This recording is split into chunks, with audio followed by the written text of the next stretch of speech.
You ask Tiger to calculate. This deals with finding the midpoint between 2 points. The midpoint between the 2 points is negative 38.5, 11.5. Let's solve it step by step. Plot the 2 points and calculate the midpoint using the formula. The coordinates of point 1 are x1 equals negative 11, y1 equals 11. The coordinates of point 2 are x2 equals negative 66, y2 equals 12. PM represents the midpoint of the 2 points.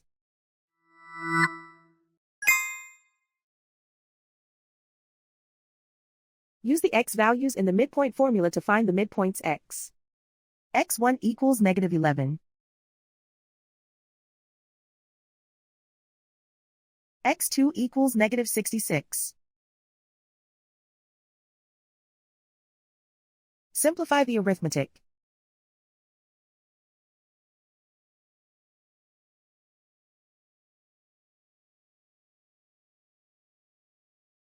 Use the y values in the midpoint formula to find the midpoints y.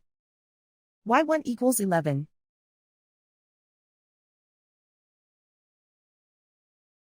y2 equals 12.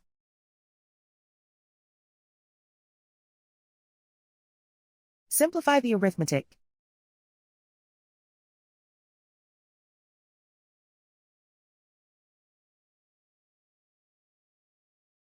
And so, the midpoint is negative 38.5, 11.5.